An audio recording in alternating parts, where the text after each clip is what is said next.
Hi, Kingdom family. This is Clayton here. And tonight we're going to go into episode 4 of our series, which is on why Christians must be rich, why it's our obligation, why we are ordained to be rich. And this is episode 4. As I said, we're going to go into the topic of self-insurance. Going to talk about the insurance industry tonight. So, self-insurance. Let me start by asking you a question. Have you ever noticed that that insurance is never really mentioned in the Bible? You ever noticed that? There's nothing about life insurance, nothing about health insurance, nothing about auto insurance, no homeowners insurance, no liability insurance, not even business insurance. And yet, God's people weren't walking around afraid back in that day. They weren't living in fear of what might happen. So, what did they have that made them so secure? Well, today I'm breaking that down as to why the wealthy in the Bible were self-insured and how you can follow that same biblical model and why God has a higher plan for kingdom wealth. It's important that we be wealthy. Let's get into it. So just what is this insurance? I mean, what is it really? Well, insurance is really a man-made system designed to protect people against risk, against loss, or any type of calamity. In other words, you pay someone every month to maybe, and I emphasize maybe, help you if things go wrong. We all know what insurance can do when it comes to making a claim. But what if you had so much wisdom and so much wealth and so much preparation that you could literally cover yourself? Now, I know that sounds like some kind of idealistic dream or some kind of pipe dream, but guys, that's the way it was, and that's the way it should be. Now, that's exactly what the wealthy in the Bible did. They were self-insured, not by contract, but by covenant. They didn't rely on man's system. They relied on God's provision and God's wisdom and the system that they built. God, as I've always said, God give us the ability to build systems that He ordained, that He's the middle of it. And we need to learn how to build those systems. And we're going to talk about our system in this series, uh, which also includes everything about insurance. Oh, so let's give you a few biblical examples of what self-insurance actually look like. Let's take a look at some real examples out of the Bible. First, let's look at Abraham. In Genesis 13, it says that he was very, very rich in livestock and silver and gold. And he was given all this wealth. He didn't have to really toil and work, and it was given to him under the favor of God. He was so wealthy till he had his own private army of 318 trained men. Look at Genesis 14:14. He had 318 men who fought against 5 different armies of thousands of men, and they defeated them all. And he brought Lot and his family out of captivity on private army. Now, he didn't need protection insurance. He was the protection. Let's take a look at Job. What about Job? See, Job was the wealthiest man in the East. His assets were very diversified. He had flocks and herds and land and servants. And even after disaster struck him, God restored him double. He didn't need life insurance or property insurance. He had restoration through righteousness.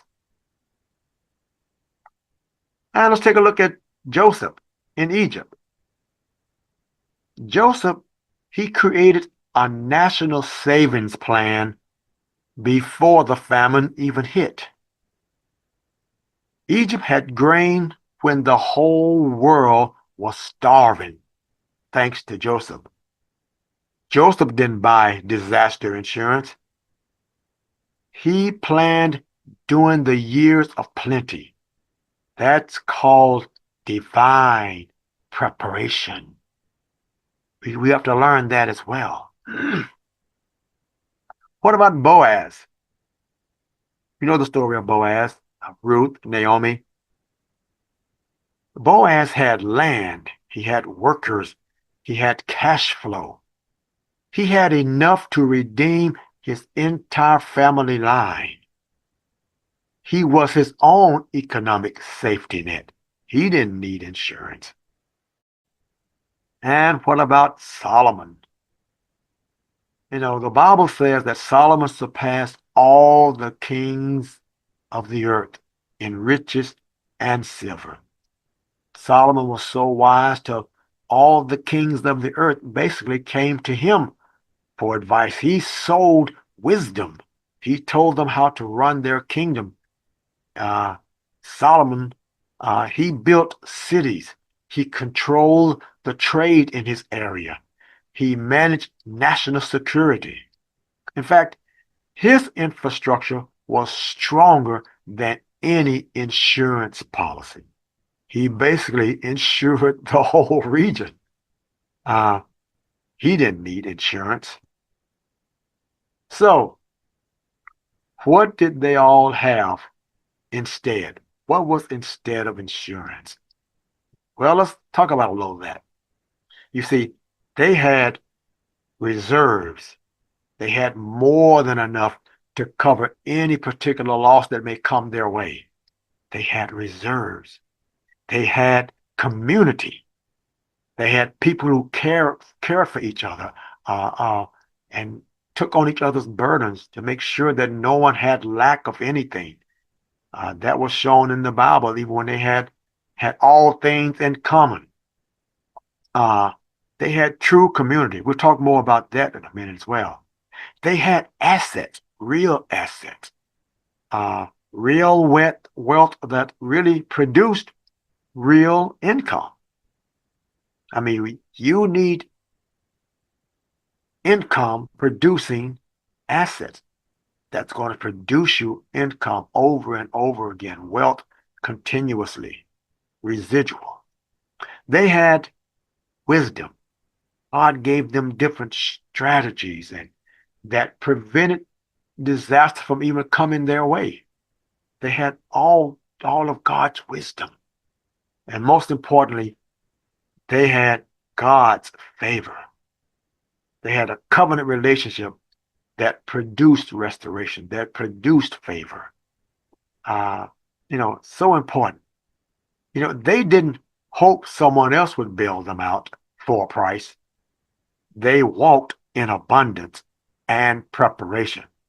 Now that's true biblical self-insurance. You know what? You ask me, can we do this today? My answer is yes, absolutely. Absolutely. You don't need to be a billionaire to start building a system of self-insurance. Here's how believers today can apply this same precept.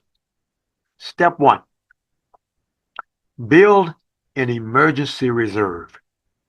Most of the world say build a 3-month reserve, but we're talking about your aim is to build 12 months of your expenses. Even as a wealthy person, build at least 12 months expenses. And most of you are not going to be able to build that simply by working a day-by-day job. It's just not going to happen. This is what gives you that true peace and gives you that true power. Step 2, own income producing assets. You need to always develop some income producing assets. Preferably, you're producing residual income producing assets. Start a business. You should have your own business. Or better yet, market your genius. Market the great ideas that God has given you. Market the wisdom that God has given you and the knowledge. Buy real estate, not just property, but real estate. Things that it's going to always bring in residual type income for you. And here's one of the most important precepts you need to gather. Invest and transfer wealth out of the world system into God's system. It's okay for you to invest in stocks and bonds and to invest in all different types of companies, and that's great in their ownership of those companies. That's okay. But when you make that return on investment, when you make that, as we call, a killing in that investment, take those funds and then bring them into God's system. Because in the world system, you're doing good to get a 10% return on investment or 50% or even a 60%. But in God's system, those same funds, that same investment will now bring you 20-fold, 100-fold, 200-fold, 60-fold. In other words, it multiplies, not just in percentage, but in multiplication. You want to always transfer into God's system. It's said that a good man leave an inheritance to his children's children, and the wealth of the sinner is laid up for the just. That means it's supposed to be coming to transfer into his system. Don't just work for money. Learn to let money work for you. It should be your servant. Step 3, eliminate bad debt. Don't rely on loans that force you to buy insurance to protect their risk, like mortgage insurances. They begin to almost get rid of that anyway.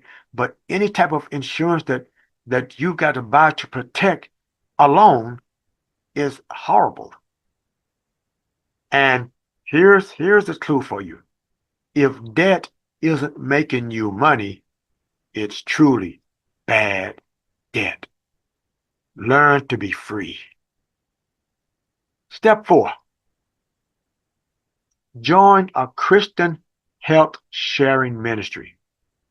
Use biblical models like Medishare or CHM instead of commercial health insurance.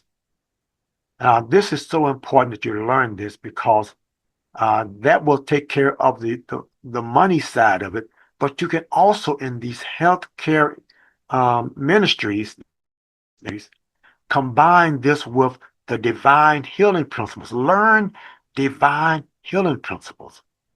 With those matched together, we can literally close down many, many unnecessary hospitals. That should be one of our goals, to literally close down the hospitals. No need for standard health care.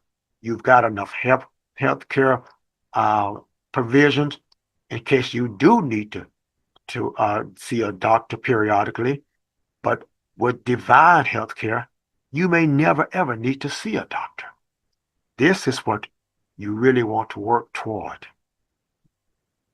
Step 5, build a legal and financial framework.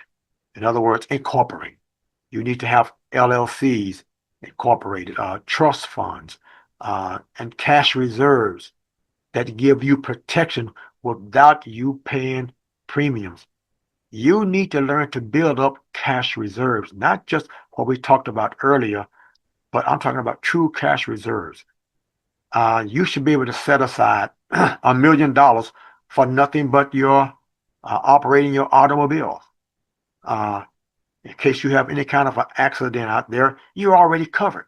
If you got $1 million setting aside and it's earning money every day, every month, uh, you should never be concerned about having any kind of auto mishap. Set aside $2 or $3 million for your homeowner as your home to make sure it is covered. If it ever burned to the ground or whatever happened, you don't have to worry about that. You've got the funds already set aside, and those funds are making money for you as well. Set aside a couple of $1 million just for your for educational funds, for you to be teaching and training your children or anyone. Set aside those funds so that you don't need insurance. You shouldn't need homeowners insurance. You shouldn't need life insurance. All of that, you already have that in the event that there any type of earth curse mishap happens to you. That's a reason that you show the world that wealth is what we should be about. And step 6, this is probably the most important one of all, is strengthen your kingdom community. Don't do life alone. Guys, I know everyone has told us about join a church and become part of the church, but churches aren't teaching these type of principles. You need to be part of any kind of, if you are going to be part of a local church, make sure it teach kingdom community principles where we develop care for each other. Biblical wealth includes people who will show up in the crisis, not just policy showing up. They will show up. Not only do you get a check, and someone helping you financially, but they're there with you to pray you through, pull you through. So important. And then on the other side of the coin, there are many people in the churches who may show up with the good moral support, but they don't have a penny to give you anything to help in time of need. This is especially true if you have a part of a kingdom business community who are supporting the community with their finances. So important that you become part of that kind of community. That's where we almost all but eliminate the need for any type of insurance. So let's kind of summarize some of this. Kingdom wealth is really your insurance. If you're wealthy, you have nothing to be concerned about as far as buying insurance. And I hope you see why the world needs for Christians to be rich. Why we need to. We need to show forth the glory of God. We can take this term compassionate capitalism to a whole new level. Compassionate means not only do you love your neighbor and care for your neighbor, but compassionate, just like Jesus, meant I also have what I need to help you physically. I can back up my love with actual resources, with actual abilities. Compassionate capitalism is a whole new level. Now, for one, we can minimize or reduce many of the world's industries. This is what we should be about, either redefining what the world industry look like, what these different industries, no matter what they are, automotive industry, educational, all of this, we can redefine what they look like, including the insurance industry. Have you thought about, just thought about the trillions, not billions, the trillions of dollars that are poured into that insurance industry every year? Just imagine if those trillions of dollars were being placed in other areas where they could earn money and earn not just interest, but earn two and three-fold money for the kingdom. Just imagine how people would want to just flock to the kingdom. You know, God never said, blessed is the man who has the best insurance policy. But he did say, the blessing of the Lord, it make it rich. And he adds no sorrow to it, which means there is none of this grievous working, this toiling, this killing yourself to make a dollar, trading your time for money. That's Proverbs 10:22. You are not called to live in fear of what might happen. You are called to walk in faith and wisdom. God's people are not meant, and we were never meant, to rely on a man-made safety net or any kind of safety net. We were called to build the kingdom with such wealth and such wisdom and such preparation that insurance only becomes optional when necessary. You don't need to buy peace of mind. God has already given it to you. So I know you've heard this slogan before, this slogan that says, buy term and invest the difference. In fact, there's a whole company that's built on that slogan, and many of you may know about it. They were talking about that you need to buy term life insurance instead of whole life insurance and invest the difference because it costs considerably different. But that that concept never really worked because of the fact that we didn't learn God's principle of being able to be prepared and to have discipline and to be able to have patience. We didn't learn all of that. As fast as we could make a difference, we took that difference and we spent it back in the world. So we're taking that same concept to a whole divinely new level.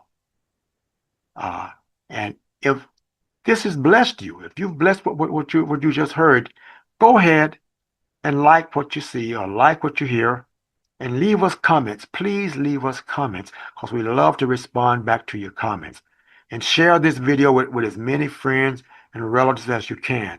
And by all means, subscribe. So let me know in the comments. Let me know this. Are you building your own kingdom insurance system?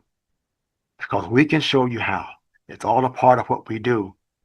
All a part of what we do. We placed a number. There's an actual telephone number in the description below that you can leave us your email address. And I promise you personally, no one will call you back. No one will text you back. Or no one will even email you back unless you leave us a message and say, do so. We're not trying to sell you anything or get you into anything. We want you to see what God is doing. And don't forget, like I said, to subscribe for more biblical wealth building content that we put out every week that puts faith before finances. So I'll see you in the next video. And until then, you walk in wisdom, walk in wealth, and walk in freedom. I'm Clayton McKinney. You take care and God bless you.